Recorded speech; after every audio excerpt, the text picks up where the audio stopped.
5 prime movers still running on mechanical engines nobody builds anymore, and one refuses to die. At number 5, we've got the Kenworth K100, built from 1969 through to 1990. And this is the cabover that Outback transport companies leaned on for 2 decades straight. The K100 shifted the engine back behind the front axle, which let operators run a longer trailer and still stay under the legal length limit.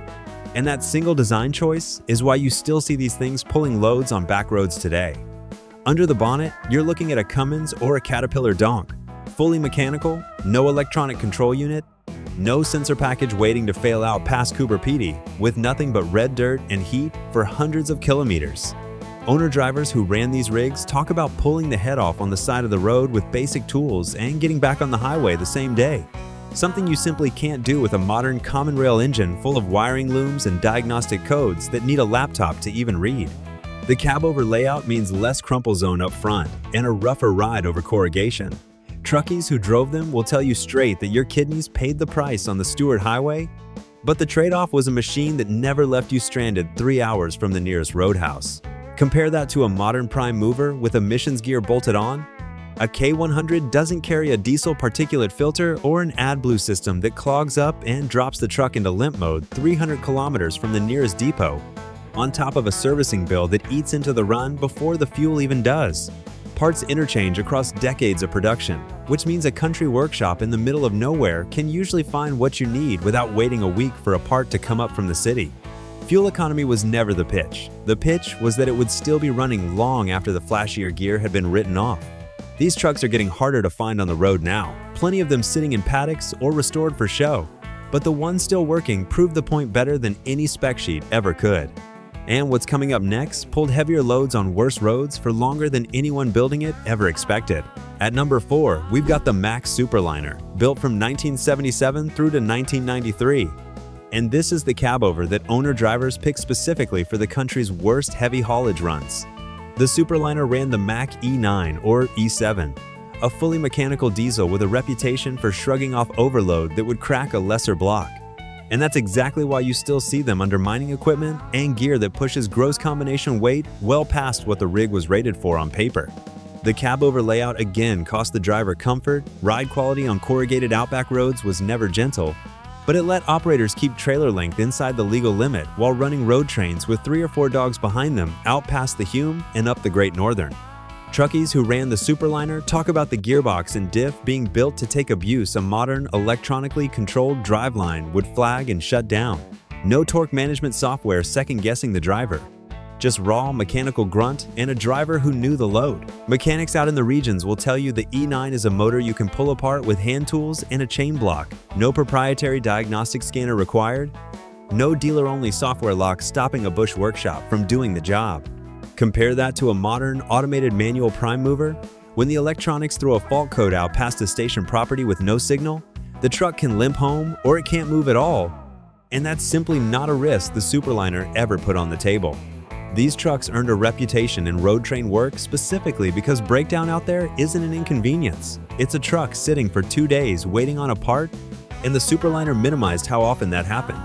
Fuel burn was heavy, and nobody bought one to save money at the Bowser. They bought one because the alternative was a newer truck stranded on a job the Superliner would have walked through. And the next one on this list is the truck mechanics still argue was too simple to ever properly fail. At number 3, we've got the Western Star 4800 and its heavier sibling, the 4864FX, built from 1998 through to 2015. And this is the truck mining and line haul companies leaned on for the run nobody else wanted.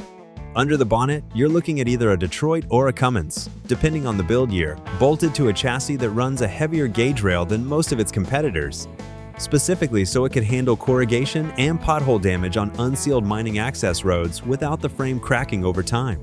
Drivers who ran these on Pilbara and Kimberly routes talk about the cab being simple to the point of feeling old-fashioned even when it was new.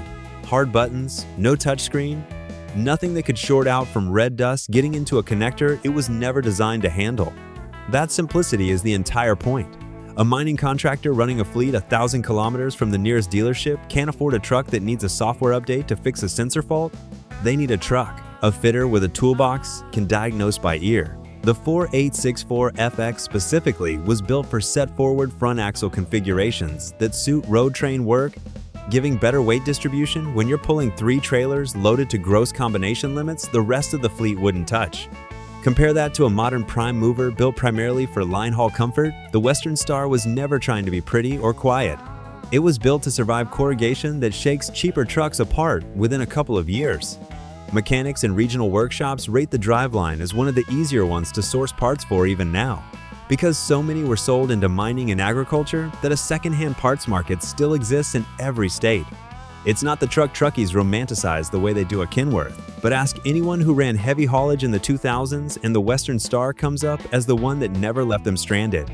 Next up is the truck that never got the glory, but never let a transport company down either. At number 2, we've got the International ACCO, built from 1972 through to 1998. And this is the truck that never chased a reputation because it didn't need one. Transport companies just kept buying it decade after decade. The ACCO was a cabover built around a fully mechanical diesel, most commonly an International or Cummins unit depending on the build year, and it was designed from the start as a working truck for regional distribution, tipper work, and rural transport, rather than as a flagship for long-haul glamour. That's exactly why you still see them running in country towns today. A transport company that needs a truck to do the same short run 5 days a week for 20 years doesn't want anything complicated. They want a truck the local mechanic already knows inside out because he's been fixing them since he was an apprentice.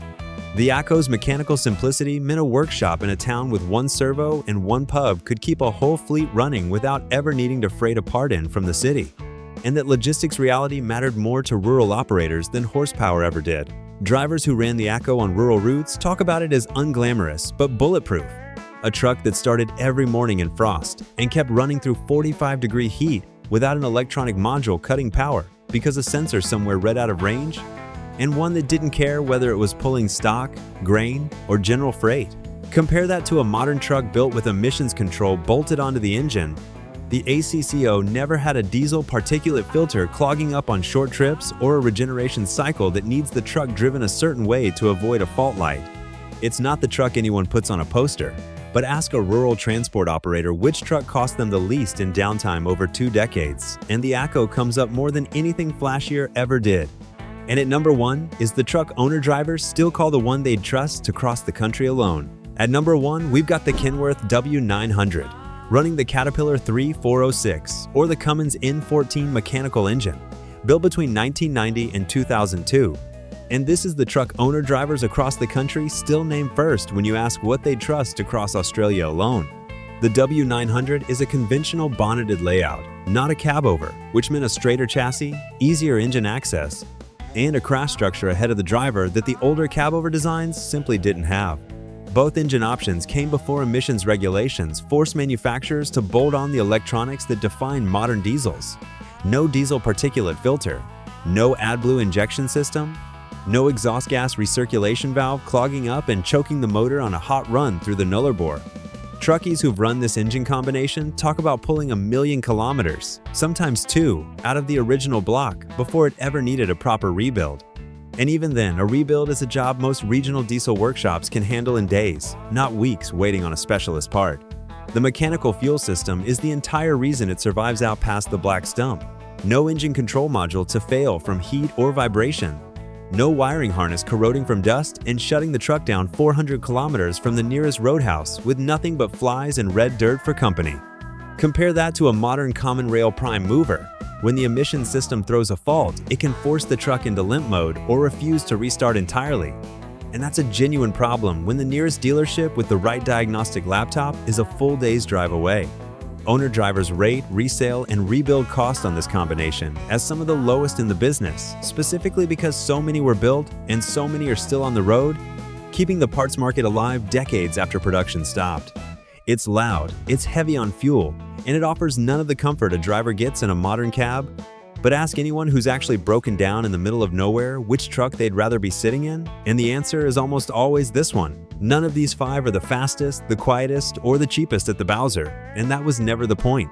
Every one of them keeps running because it was built to be fixed by hand in a country workshop, not plugged into a laptop and booked in for a dealer appointment weeks out. That honesty cuts both ways. Fuel burn is heavier, comfort is basically non-existent, and parts are getting harder to find every year. But ask any owner-driver what matters 400 kilometers from the nearest roadhouse, and it's never comfort, it's whether the truck starts again. That's the whole argument for the old iron over anything rolling off a line today. If you reckon the old iron still has a place out on the road, stick around and drop a comment on which one of these you've actually driven or pulled apart yourself. The manufacturers keep building trucks nobody can fix. The blokes out here keep driving the ones that never needed to be.